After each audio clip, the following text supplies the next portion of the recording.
పోతులూరి వీరబ్రహ్మేంద్ర స్వామి భవిష్యత్తులో జరగనున్న విశేషాలను గురించి ముందే దర్శించి తాళపత్ర గ్రంథాల్లో భద్రపరిచారు. దీన్నే బ్రహ్మంగారి కాలజ్ఞానమని అంటాం. ప్రస్తుతం జరుగుతున్న కొన్ని వింత ఘటనలు విన్నా చూసినా వెంటనే బ్రహ్మంగారి కాలజ్ఞానంలో చెప్పినట్టే జరిగాయని అనుకోవడం తరచుగా వింటూ ఉన్నాం. అంతేకాదు ప్రస్తుతం జరిగిన కొన్ని వింతలు విశేషాలను జరుగుతున్న వాటితో సమన్వయపరుచుకుంటూ కాలజ్ఞానంలో చెప్పారని కామెంట్ చేస్తూ ఉంటారు. ఈ నేపథ్యంలో బ్రహ్మంగారు చెప్పిన కొన్ని విషయాలను తెలుసుకోవడంతో పాటు కాలజ్ఞానం ప్రకారం 2025లో జరగనున్న సంఘటనలను, బ్రహ్మంగారు కాలజ్ఞానంలో ఏం చెప్పారు, ఆయన చెప్పినట్టు కాలజ్ఞానంలో పేర్కొన్నట్టు జరిగాయా, ఆయన రాసిన కాలజ్ఞానం ఎక్కడ ఉంది, ఇవన్నీ కూడా ఈ వీడియోలో తెలుసుకుందాం. బ్రహ్మంగారి పూర్తి పేరు పోతులూరి వీరబ్రహ్మేంద్ర స్వామి. ఆయన తండ్రి పేరు పరిపూర్ణాచార్యులు, తల్లి పేరు ప్రకృతాంబ. ఆయన జీవితకాల నిర్ణయం సరిగ్గా లేకున్నా క్రీస్తు శకం 1608లో జన్మించారు. మరికొందరు 1518లో జన్మించారని అంటారు. ఆయన్ను పెంచిన తండ్రి వీరభోజయాచార్యుడు, పెంచిన తల్లి వీరపాపమాంబ. ఆయనకు చిన్న వయస్సులోనే విశేషమైన జ్ఞానం లభించింది. ఎక్కువ ఆత్మచింతంతో ఉండేవారు, తక్కువగా మాట్లాడేవారు. ఆయన వీరభోజాచార్యులు మరణాంతరం స్వయంగా జ్ఞాన సముపార్జన చేయాలని నిశ్చయించి తన 8వ ఏట దేశాటన కొరకు తల్లి అనుమతి కోరారు. పుత్రుని మీద ఉన్న మమకారం కారణంగా ఆమె అనుమతి ఇవ్వరు. ఆమెను అనేక విధాలుగా అనునయించి జ్ఞానబోధ చేస్తారాయన. ఆ సందర్భంగా ఆయన పిండోత్పత్తి, జీవజన్మ రహస్యాలు తల్లికి చెబుతారు. అనుబంధాలు మోక్షానికి ఆటంకమని, దాన్ని వదలమని తల్లికి హితవు చెప్పి ఆమె అనుమతి తీసుకుని దేశాటనకు బయలుదేరతారు బ్రహ్మంగారు. బ్రహ్మంగారు తన కాలజ్ఞానంలో చెప్పినవన్నీ ఇప్పటి వరకు చాలా జరిగాయి, మరికొన్ని ఖచ్చితంగా జరగబోతున్నాయి.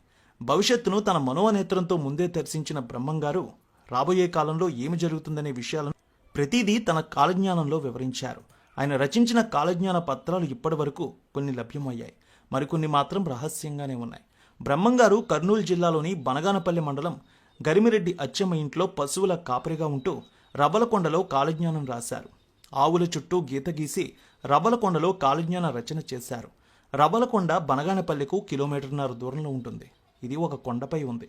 ఈ కొండ గుహల్లో కూర్చొని బ్రహ్మంగారు కాలజ్ఞానం రాశారు. అందుకే ఈ కొండలను బ్రహ్మంగారి కొండలని పిలుస్తారు. పోతులూరి కాలజ్ఞానాన్ని ఒకేసారి చెప్పలేదు, అనేక సందర్భాల్లో వేర్వేరు వ్యక్తులకు తెలియజెప్పారు. అంతేకాదు చాలా భాగాన్ని ఒకచోట పాతిపెట్టారు. ఆ తర్వాత దానిపై చింత చెట్టు మొలిచింది. ఆయన కాలజ్ఞానాన్ని ఎందుకు పాతిపెట్టారు, ఇలా ఎందుకు చేశారనే దానికి మాత్రం ఇప్పటి వరకు జవాబు దొరకలేదు. బ్రహ్మంగారి కాలజ్ఞానంలో ఇప్పటి వరకు జరిగిన కొన్ని నిజాలు చూద్దాం. కాశీలోని దేవాలయం 40 రోజుల పాటు పాడుపడుతుంది అని చెప్పారు. ఆయన చెప్పిన విధంగానే 1910-12 మధ్య గంగానదికి తీవ్రంగా వరదలు వచ్చాయి. ఈ సమయంలో అక్కడ కలరా వ్యాపించింది.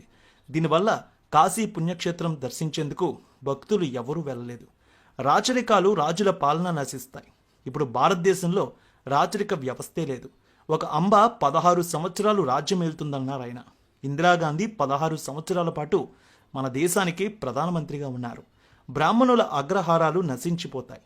ఇప్పటి వరకు తెలియదు కానీ 100 సంవత్సరాల క్రితం వరకు కూడా బ్రాహ్మణులకు 100 ఎకరాలతో కూడిన అగ్రహారాలు ఉండేవి. ప్రస్తుతం ఎక్కడా కూడా అగ్రహారాలనేవి లేవు. రావణ కాష్టమున కల్లోలము చెలరేగి దేశాన్ని అల్లకల్లోలం చేస్తుందన్నారు ఆయన. రావణుని దేశం అంటే శ్రీలంక. శ్రీలంకలో తమిళులు, శ్రీలంక వాసుల మధ్య జాతి కలహాలు వచ్చాయి. నీళ్లతో దీపాలు వెలిగిస్తారు. ప్రస్తుతం నీటి నుంచి విద్యుత్ వస్తోంది. ఈ హైడ్రో ఎలక్ట్రిసిటీ గురించి 100 ఏళ్ల క్రితమే బ్రహ్మంగారు చెప్పారు. గట్టివాడైనా పొట్టివాడు ఒకడు దేశాన్ని పాలిస్తాడు అన్నారు. ఇప్పటి వరకు దేశాన్ని పాలించిన ప్రధానుల్లో పొట్టివాడైన లాల్ బహదూర్ శాస్త్రి సమర్థవంతమైన పాలన అందించారు. కపట యోగులు విపరీతంగా పెరిగిపోతారన్నారు. ఆయన చెప్పినట్టుగానే దొంగ బాబాలు ఎక్కువగా ప్రజల్ని మోసం చేస్తున్నారు. ఇప్పుడు వేశ్యల వల్ల ప్రజలు భయంకర రోగాలకు గురవుతారన్నారు. వావి వరుసలు లేకుండా మనుషులు మృగాల్లా ప్రవర్తిస్తారు. ప్రస్తుతం ప్రపంచాన్ని గడగడలాడిస్తున్న ఎయిడ్స్ వ్యాధికి మందే లేదు. ఈ వ్యాధి వచ్చిన వారు మరణించక తప్పదు. అక్రమ సంబంధాలు ఇటీవల విపరీతంగా పెరిగి హత్యలకు దారితీస్తున్నాయి. విదేశీయులు వచ్చి భారతదేశాన్ని పరిపాలిస్తారని చెప్పారు బ్రహ్మంగారు. ఆయన చెప్పినట్టే బ్రిటిష్ వారి చేతుల్లో భారతదేశంలోని ప్రజలు ఎన్నో ఏళ్లు బానిసలుగా బతికారు. కొన్ని అంతుచిక్కని జబ్బులు లక్షలాది మంది మరణానికి కారణమవుతాయన్నారు. కరోనా వైరస్ లాంటివి. ఆధిపత్యం కోసం కొన్ని రాజ్యాలు అంటే దేశాలు యుద్ధాలు చేసుకుంటాయన్నారు. అడవి మృగాలు గ్రామాలు పట్టణాల్లోకి ప్రవేశించి మనుషుల్ని చంపుతాయన్నారు. చిత్ర విచిత్రమైన యంత్రాలు వస్తాయి, కానీ చావు పుట్టుకలు మాత్రం కనిపెట్టలేరు. సృష్టిని మార్చడానికి అనేక ప్రయత్నాలు చేస్తారని ఆయన తెలియజేశారు. దేవస్థానాలు పాపాత్ముల వలన నాశనమవుతాయి, దేవతా విగ్రహాలు దొంగిలించబడతాయన్నారు. ఇలా ఎన్నో దొంగతనాలు జరుగుతున్నాయి గుళ్ళల్లో. ఆకాశాన పక్షి వాహనాలు కూలి అనేక మంది మరణిస్తారని చెప్పారు. అలాగే ఎన్నో విమాన ప్రమాదాలు జరుగుతున్నాయి. జనసంఖ్య విపరీతంగా పెరుగుతుందన్నారు. దేశవ్యాప్తంగానే కాదు, ప్రపంచవ్యాప్తంగా జనాభా భారీగా పెరుగుతోంది. తెర మీద ఈ బొమ్మలు గద్దెలెక్కుతాయి. అంటే సినిమాల్లో నటించేవారు రాజకీయాల్లోకి వచ్చి పదవుల్లో ఉంటారు. ఎన్టీఆర్, జయలలిత వంటి వారు ఎందరో ఇలా ఇండస్ట్రీ నుంచి రాజకీయాల్లోకి వచ్చి గద్దెనెక్కారు. ఎద్దులు లేకుండానే బళ్ళు నడుస్తాయన్నారు. ఆయన చెప్పినట్టే యంత్రాలు, వాహనాలు వచ్చేశాయి. మాచర్లలో రాజులంతా ఒక స్త్రీ వలన కలహించుకుని మరణిస్తారన్నారు. నాగమ్మ ఉదంతాన్ని ముందుగానే చెప్పారాయన. ఇక రాబోయే రోజుల్లో జరిగే వాటి గురించి బ్రహ్మంగారి కాలజ్ఞానంలో ఏముందో చూద్దాం. కృష్ణానది కనకదుర్గమ్మ వారి ముక్కు పొడకును అందుకుంటుందని ఉంది. ఒకవేళ జలప్రలయం ఏర్పడి లేదా భూకంపం వచ్చి డ్యాం బీటలు పడి ఇలాంటి విపత్తు జరిగితే కృష్ణానది ఇంద్రకిలాద్రిని తాకే ప్రమాదము ఉంది. కలియుగాన 5000 సంవత్సరాల తర్వాత కాశీలో గంగ కనిపించకుండా మాయమవుతుందన్నారు. చెన్నకేశవ స్వామి మహిళలు నాశనమైపోతాయి. కృష్ణానది మధ్య ఒక బంగారు రథం పుడుతుంది.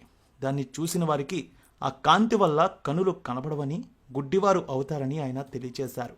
పర్వతానికి ఒక మొసలి వస్తుంది. అది 8 రోజులు ఉండి భ్రమరాంబ గుడిలో దూరి మేకపోతు వలె అరిచి అది మాయమవుతుందని చెప్పారు. బెంగళూరులోని కామాక్షమ్మ విగ్రహం నుంచి రక్తం కారుతుందని తెలియచేశారు. వేప చెట్టు నుంచి అమృతం కారుతుందన్నారు. ఒక మహిళకు బ్రహ్మంగారు కాలజ్ఞానం పుట్టించిన విషయాన్ని ఆయన చెప్పినట్టు కాలజ్ఞానం శ్రీశైలానికి దక్షిణాన కొండల నుంచి రాళ్లు దొర్లిపడి జననష్టం జరుగుతుందన్నారు. పగిలిన రాతి ముక్కలు లేచి ఆకాశాన ఎగురుతాయనే విషయాన్ని కూడా చెప్పారు. అలాగే ఉన్నట్టుండి ఆకాశంలో పిడుగుల వర్షం కురుస్తుందని, దీనివల్ల ప్రాణ ఆస్తి నష్టం జరుగుతుందనే విషయాన్ని తెలియచేశారు.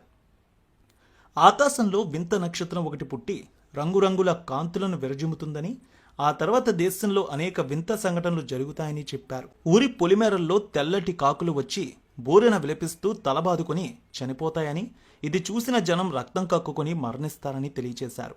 పర్యావరణంలో సమతుల్యత దెబ్బతిని ఉన్నట్టుండి వరదలు మహానగరాలు ముంచెత్తుతాయని తెలియచేశారు.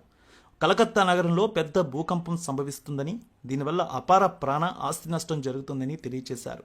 కొన్ని వందల ఎకరాల అటవీ భూములు కాలిపోతాయని, అగ్నికి అన్నీ కూడా తగలబడిపోతాయనే విషయాన్ని కూడా తెలియచేశారు. ఇప్పటికే అమెరికా దగ్గర ఇలాంటి కారు చిచ్చులు ఎన్నో మనం చూస్తూ ఉన్నాం. ఇవన్నీ ముందుగానే ఆయన ఆలోచించి బ్రహ్మంగారు కాలజ్ఞానంలో పొందుపరిచారు. రోజురోజుకి దేశాల మధ్య వర్గ వైషమ్యాలు పుట్టి మరిన్ని దేశాలకు విస్తరించి 3వ ప్రపంచ యుద్ధానికి దారితీస్తుందని తెలియచేశారు. దాదాపు మనం చూస్తూ ఉన్నాం. 8 దేశాల విషయంలో ఇది వాస్తవం అనిపించేలా ఆ దేశాలు చేస్తున్నటువంటి చర్యలు మనకి కనిపిస్తూ ఉన్నాయి. ఇక గండకీ నది ఒడ్డున రాళ్లు నృత్యం చేస్తాయని తెలియచేశారు. నేపాల్లోని భూకంపం గురించి కూడా తెలియచేశారు. బ్రహ్మంగారి కాలజ్ఞానం ప్రకారం 2025 ఏడాది ప్రారంభం నుంచి ఇప్పటికే కొన్ని విషయాలు జరిగాయి. ప్రపంచవ్యాప్తంగా జనసంఖ్య విపరీతంగా పెరుగుతోంది. అడవిలో నివసించే జంతువులు జనావాసాల్లోకి ప్రవేశించి మనుషుల ప్రాణాలు తీస్తున్నాయి. వివాహేతర సంబంధాలు విపరీతంగా పెరిగిపోతున్నాయి. భార్య భర్తను చంపడం, భర్త భార్యను చంపడం ఇలాంటివి జరుగుతూ ఉన్నాయి. ఈ రిలేషన్స్ వలన హత్యలు కూడా జరుగుతాయని కాలజ్ఞానంలో ముందే బ్రహ్మంగారు చెప్పారు. రాజ్యాధికారం కోసం, ఆధిపత్యం కోసం దేశాలు కోట్లాటకు తెరతీస్తాయని, లక్షలాది మంది తీవ్ర ఇబ్బందులు బారిన పడతారనే విషయాన్ని తెలియచేశారు. ఆకలి చావులు ఎన్నో చూస్తామనే విషయాన్ని కూడా ఆయన ముందుగానే తెలియచేశారు. కరువు అనేది విలయ తాండవం చేస్తోంది చాలా ప్రాంతాల్లో. ఇక బ్రహ్మంగారి ఆయన జన్మరహస్యం గురించి 5000 ఏళ్ల తర్వాత నేను శ్రీ వీరభోగ వసంతరాయలు అవతారం దాల్చి మళ్లీ జన్మిస్తాననే విషయాన్ని తెలియచేశారు. ఈ సంఘటన జరగడానికి ముందు అనేక ఉత్పాతాలు, విపరీత సంఘటనలు కనిపిస్తాయని బ్రహ్మంగారు పొందుపరిచారు. కాశీ అవతల గండకీ నదిలో సాలగ్రామములు నాట్యమాడతాయి, మనుషులతో అవి మాట్లాడతాయని కూడా చెప్పారు. ఇలా భవిష్యత్తును ముందే ఊహించి రాసినటువంటి బ్రహ్మంగారి కాలజ్ఞానంలో ఎన్నో విషయాలు ఇప్పటివరకు నిజంగా జరిగాయి. దేశంలోనే కాదు, ప్రపంచంలో కూడా కొన్ని ఘటనలు ఇలాంటివి జరిగాయి. ఇక రానున్న రోజుల్లో ఎలా ఉండబోతోందనేది తెలియదు. ఎలా ఉన్నా కానీ విధి ప్రకారం జరిగేవి జరుగుతాయి. కాలంతో పాటు మనం కూడా ముందుకు వెళ్లాల్సిందే.